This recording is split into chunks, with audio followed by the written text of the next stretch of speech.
Oke teman-teman, jadi begini ceritanya. Pada waktu itu sekitar bulan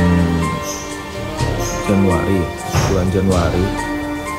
Jadi saya sama teman-teman yang lain itu mau melakukan perjalanan ke Rawagede. Rawagede ini adanya di Sukamakmur di daerah Jonggol ya. Di perjalanan dari rumah itu kira-kira 2 jam perjalanan menggunakan motor. Tapi pada saat itu saya memutuskan untuk tidak ikut kepada rombongan untuk touring karena lain hal lah, banyak alasan yang tidak memungkinkan saya untuk ikut. Salah satunya adalah keluarga ya. Jadi singkat cerita, pada waktu itu teman-teman sudah duluan ke sana. Ada 5 motor, sekitar 5 motor lah. Sana sudah sampai tiba di Rawagede di sana. Akhirnya pukul 9 malam itu ada yang menelpon saya bahwa ingin ke Rawagede ke sana. Saya angkat teleponnya ya. Jadi tiba-tiba gak tahu kenapa saya menyanggupi untuk berangkat ke sana. Ya udahlah, ke sana daripada jenuh gitu kan di rumah. Akhirnya untuk refreshing juga ke sana. Yang saya tidak tahu, memang jujur saya belum pernah ke sana ya. Teman saya juga belum pernah. Cuman teman saya itu pernah bilang bahwasanya deket Rawagede di sana itu dia punya teman dan rumahnya itu daerah sana. Akhirnya saya kan agak tenang untuk kesananya karena teman saya ini tahu. Waktu itu kondisi di rumah itu sedang hujan rincik-rincik gerimis gitu kan. Jadi saya agak ragu juga waktu itu. Jadi menawarkan kepada teman saya itu mau pakai mobil atau enggak gitu. Tapi kata teman saya, oh jangan, soalnya jalan ke sananya itu kecil katanya. Oh dari situ, ini ya udahlah saya membulatkan tekad karena kasihan juga teman saya pengen ke sana. Akhirnya saya temenin. Nah sebelum berangkat ke sana itu saya sempat video call bersama teman saya yang sudah di Rawagede gitu ya. Video call lancar, normal. Nah ketika berangkat, akhirnya teman saya nyampe ke rumah saya pada pukul 9:30-an. Akhirnya ngobrol segala macam, kita berangkat prepare jam 10. Setelah berangkat, keadaan seperti normal biasa ya.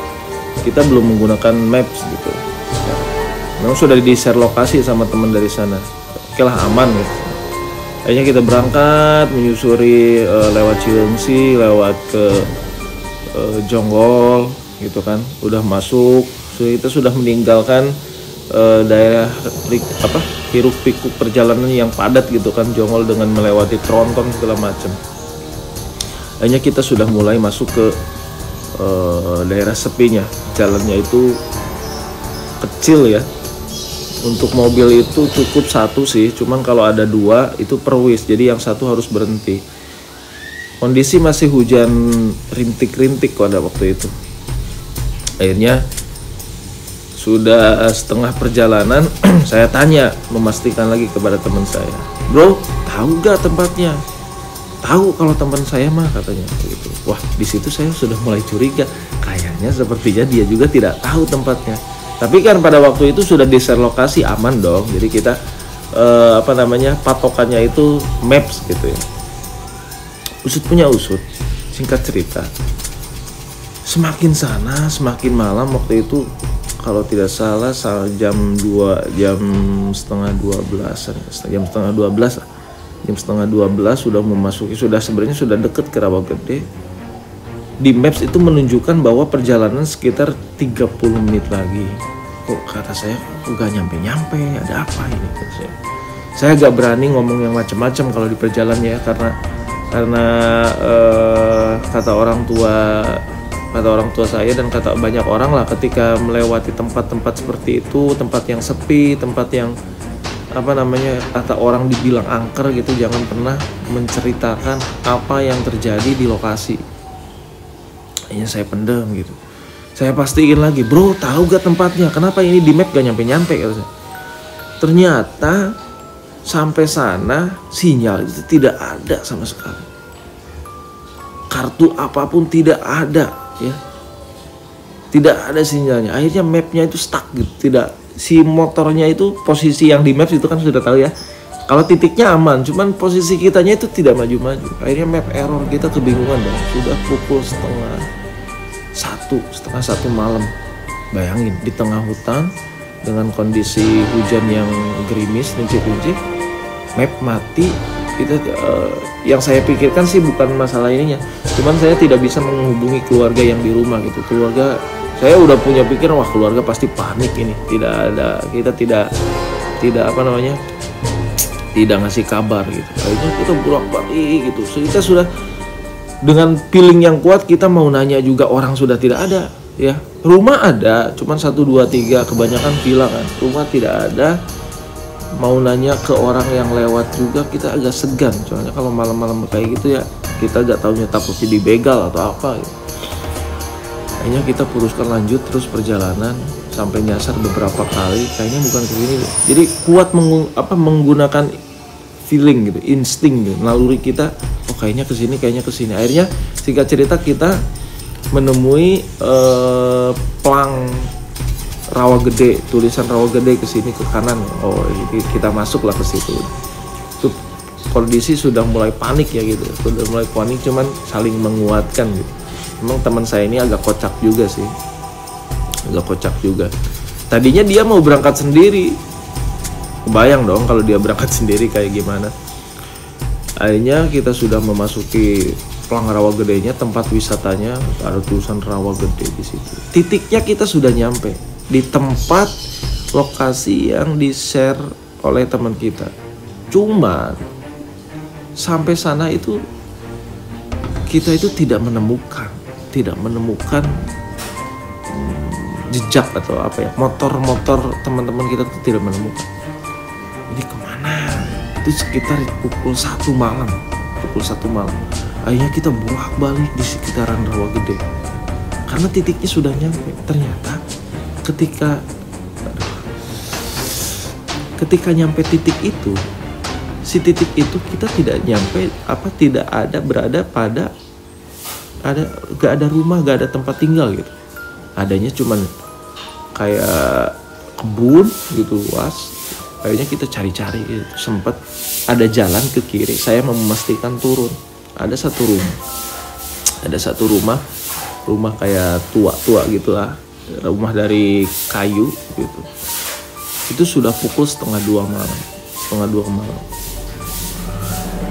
Ketika saya mau ngecek, saya turun. Bro, turun dulu, saya mau ngecek karena kondisi jalan waktu itu lumpur kan, agak licin gitu. Jadi gak mungkin untuk berdua ngecek. Akhirnya satu tunggu di sana ngecek. Pas saya ngecek, si rumah itu tuh tidak ada lampunya. Gubuk itu kayak gubuk itu tidak ada lampunya. Saya mau ngecek, jangan-jangan misalnya karena pas video call itu memang bentuk bangunannya itu memang seperti bilik-bilik itu, villanya teman-teman itu. Wah, di situ kita sudah panik, mana kita digonggongin sama anjing, sekitar ada 6 anjing lah menggonggong. Anjing itu tidak mau berhenti menggonggong, terus gitu berbunyi. Saya mulai curiga di situ loh, kok anjing tidak mau berhenti gitu kan menggonggong.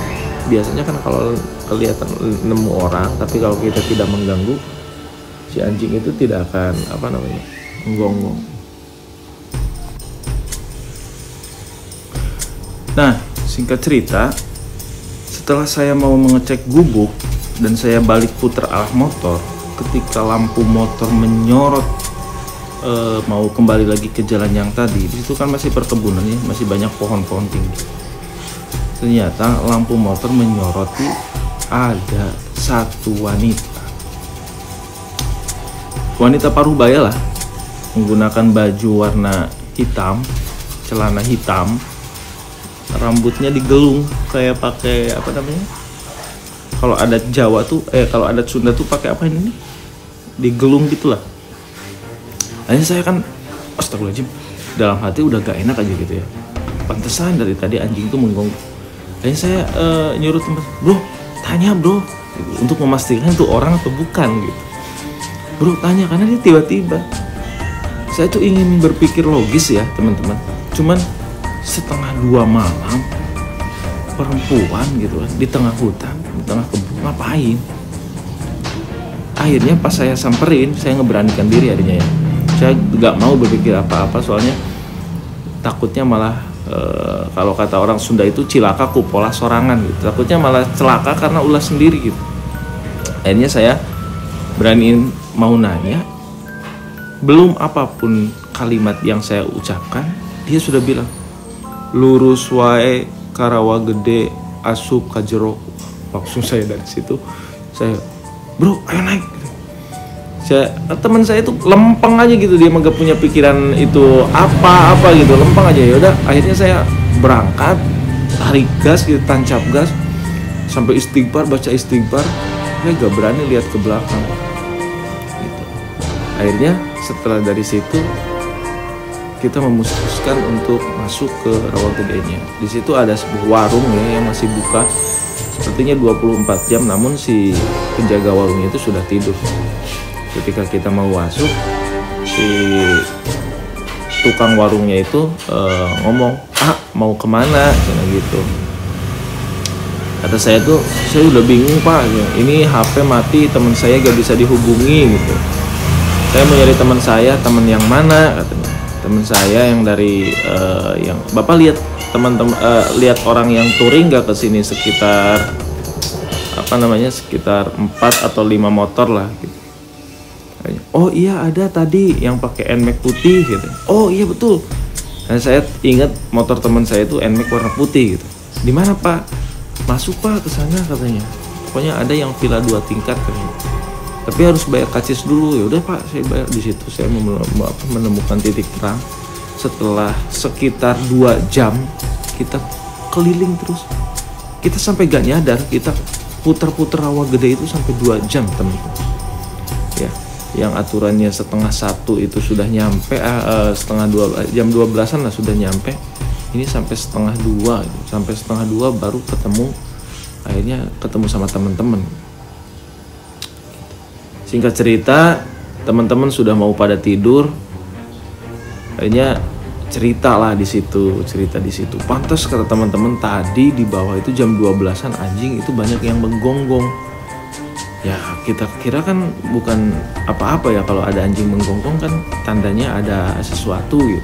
Makanya kita juga gak nyangka, katanya kamu mau pada kesini soalnya udah malam katanya, kita tahu treknya kesini kayak gimana ya, tadinya kan saya sama si teman saya ini mau ngasih surprise gitu ke sana bahwa kita pergi. Tadinya kan kita bilang nggak bakal pergi ya, akhirnya kita memutuskan untuk ke sana tuh mau ngasih kejutan tadinya, malah kita yang dikerjain balik gitu istilahnya. Ya gitulah cerita mengenai Rawagede teman-teman ya, cukup membuat jantung berdetak sebenarnya. Mungkin kalau diceritain seperti ini nggak terlalu terasa gitu ya aura mistisnya, tapi kalau misalkan kita mengalami langsung malam-malam dengan kondisi yang sangat dingin, hujan rintik gitu ya, di situasi yang kita itu panik, bingung mau harus gimana gitu, sinyal tidak ada. Dan pertanyaan saya, kenapa waktu itu bisa video callan? Ternyata di villa itu ada wifi gitu. Itu teman-teman ya, sampai mungkin ceritanya cukup sekian, sampai bertemu lagi di cerita selanjutnya. Oke? Salam sehat, saya Angga Barbel.